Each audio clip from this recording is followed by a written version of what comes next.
मैं आपका आभार व्यक्त करता हूं। उसके साथ साथ टीवी के माध्यम से, मोबाइल फोन पर ऑनलाइन जो भी साथी जुड़े हैं, उनका भी मैं अभिनंदन करता हूं।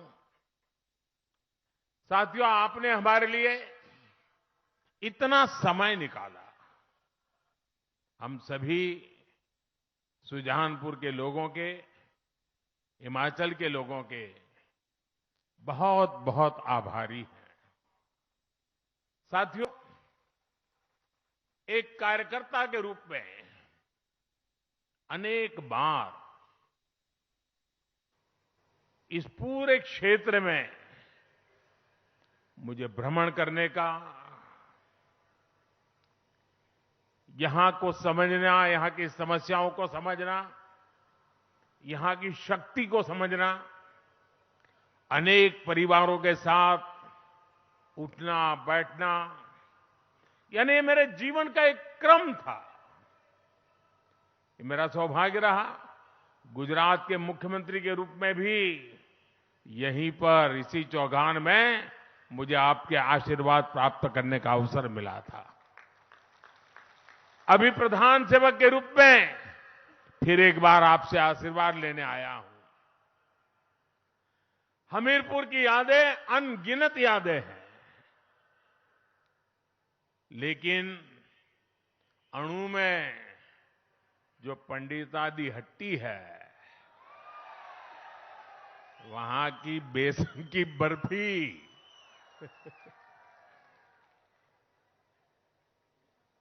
उसकी मिठास कौन भूल सकता है भाई। मुझे इतने साल हिमाचल में आप लोगों के बीच बहुत कुछ सीखने का मिला है। अनेक लोगों के साथ जमीन पे काम करने का मौका मिला, और आज जब मैं यहां आया हूं तो भाई प्रवीण शर्मा की याद आना बहुत स्वाभाविक है। अनेक वर्षों तक प्रवीण के साथ काम किया, और उन्होंने तो हमीरपुर के विकास के लिए भी कितना काम किया था। अब से कुछ महीने पहले ही वो हम सबको छोड़ के चले गए। मैं आज हमीरपुर आया हूं तो उन्हें भावभीनी श्रद्धांजलि भी अर्पित करता हूं। भाइयों और बहनों, जितना मैं हिमाचल को जानता हूं, यहां के लोगों को जानता हूं, ये कह सकता हूं कि इस बार हिमाचल के लोग खुद ही ये चुनाव लड़ रहे हैं, खुद ही चुनाव का नेतृत्व कर रहे हैं, और दोबारा जयराम जी की सरकार बनाने का यहां हिमाचल की जनता ने फैसला कर लिया है। भाइयों बहनों, हिमाचल में ऐसा नहीं हुआ, लेकिन हम ये भी जानते हैं कि हिमाचल के खून में ही नया इतिहास बनाना है। इसलिए हिमाचल में इस बार भाजपा की सरकार की वापसी भी तय है, और डबल इंजन की सरकार का तेज गति से दौड़ना भी तय है। साथियों, आपने इतने वर्षों के शासन में कांग्रेस ने जिस तरह हिमाचल के साथ विश्वासघात किया है, जो छल किया है, उसके सबसे बड़े भुक्तभोगी हिमाचल के ही लोग हैं। कांग्रेस ने हिमाचल को हर बुनियादी चीज के लिए तरसा दिया था।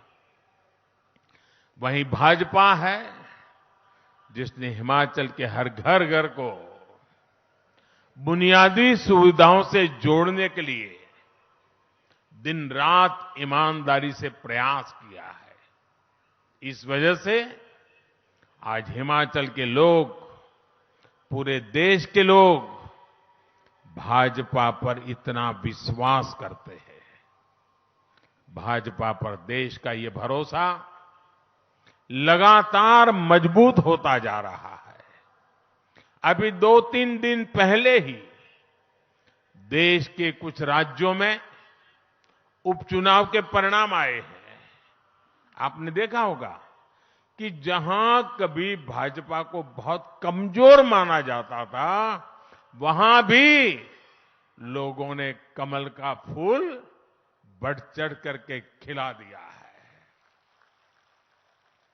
लेकिन कांग्रेस जहां बहुत ताकतवर होती थी, सरकार में होती थी या तो कभी मुख्य विपक्षी दल होती थी, वहां की कांग्रेस की स्थिति दिनों दिन बिगड़ती ही जा रही है।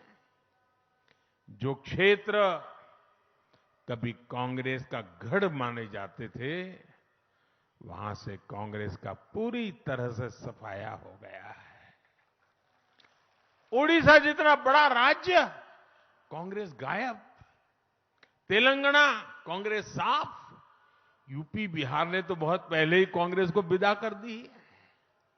इसकी वजह है कांग्रेस द्वारा खुद को ईश्वर रूपी जनता जनार्दन से भी वो अपने आप को बड़े शहंशाह मानते हैं, बड़े मानते हैं। उसी का ये नतीजा है कि जनता लगातार उनको सजा दे रही है। और आज हिमाचल के लोग भी कांग्रेस को भली भांति समझ चुके हैं, जान चुके हैं। कांग्रेस को लगता है कि हिमाचल हमेशा 5 साल उसके, 5 साल मेरे वाले फॉर्मूले पर ही चलेगा। 5 साल मैं मौज करूं, 5 साल तुम करो, फिर मैं 5 साल के बाद आ जाऊंगा। यही फॉर्मूला लेकर के चले। और इसलिए कांग्रेस के नेता हिमाचल के लोगों की कोई परवाह नहीं करते। कांग्रेस के लोगों को लगता है कि कोई काम नहीं करेंगे तो भी 5 साल के बाद तो लोग लाने ही वाले हैं, वापस आ ही जाएंगे। आप मुझे बताइए साथियों, कांग्रेस यहां पिछले 5 साल से विपक्ष की भूमिका में है, लेकिन इस दौरान दिल्ली से कांग्रेस के ऑल इंडिया लीडर लोकसभा चुनाव के प्रचार को छोड़ करके क्या कभी आपका हाल पूछने के लिए आए थे क्या?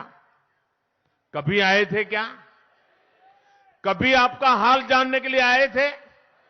कभी कोई मुसीबत आई तो वो आपके पास आए थे? भाइयों बहनों, जरा 5 साल का हिसाब निकालिए।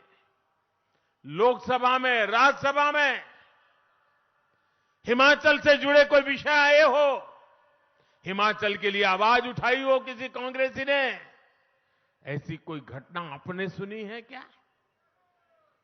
भाइयों बहनों, आपकी चिंता इनको 5 वर्षों तक इसलिए नहीं आई क्योंकि इनको भरोसा था कि हिमाचल तो 5 साल के बाद कुर्सी दे ही देता है, मेहनत करने की क्या जरूरत है, लोगों की परवाह करने की क्या जरूरत है, रिवाज है, काम हो जाएगा।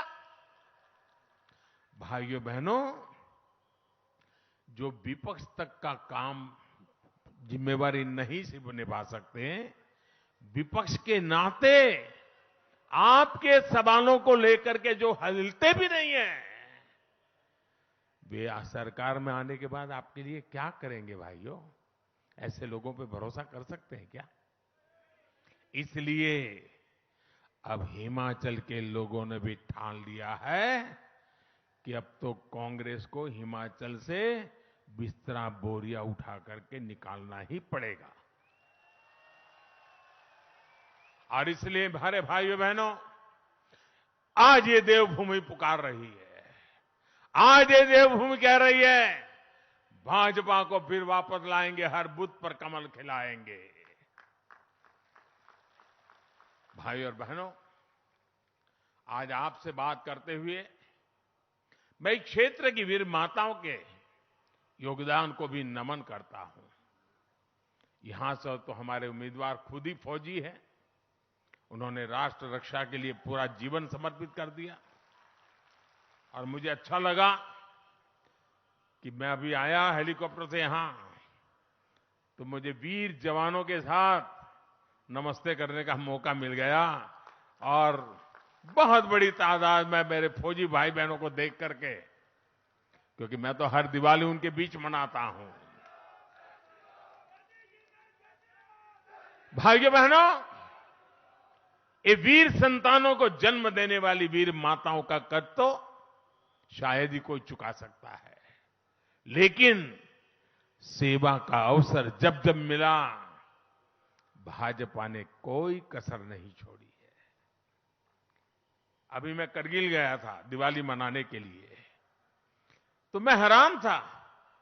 मैं और धूमल जी करगिल गए थे, करगिल लड़ाई के समय। उस समय की सारी फोटो की प्रदर्शनी लगाई थी वहां के लोगों ने, और वहां जो आज जो जवान है उनको भी वो पुरानी बातें याद थी कि धूमल जी और मोदी जी हमारे बीच में युद्ध के मैदान के समय आए थे। और मुझे याद है उस समय हमारा यहां का युवा मोर्चा के अध्यक्ष के रूप में हमारे जयराम जी थे और हमारा विनोद ठाकुर वो महामंत्री था। युवा मोर्चा ने तब करगिल के शहीदों के जीवन को समर्पित स्मारिका भी निकाली थी।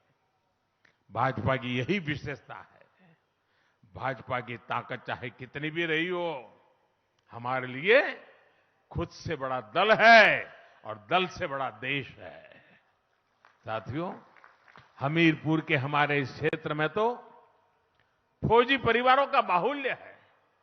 हमारे ये परिवार बहुत करीब से जानते हैं कि कांग्रेस का इतिहास किस तरह बड़ी बड़ी बातों और झूठी गारंटियों का रहा है।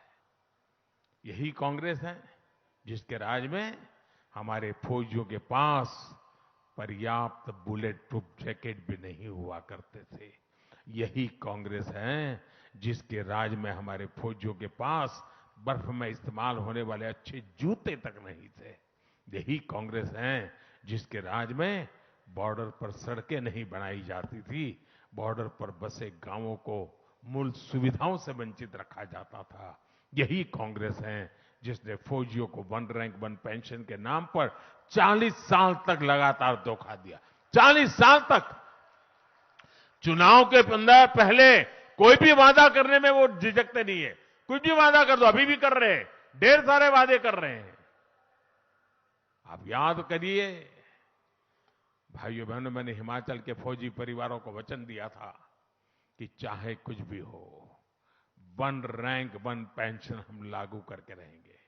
और हमने ना सिर्फ वन रैंक वन पेंशन को लागू किया, बल्कि इसका एरियर भी पूरे सम्मान के साथ दिया। आज आप जानकर हैरान रह जाओगे कि वन रैंक वन पेंशन की वजह से अब तक लगभग 60,000 करोड़ रुपया देश भर के हमारे फौजी परिवारों के खाते में गए, और यह अतिरिक्त राशि गई है। और साथियों, आपको यह भी नहीं भूलना है कि यही कांग्रेस है जिसके नेता आर्मी चीफ का अपमान करते हैं, फौज के लोगों की तुलना गुंडों से करते हैं।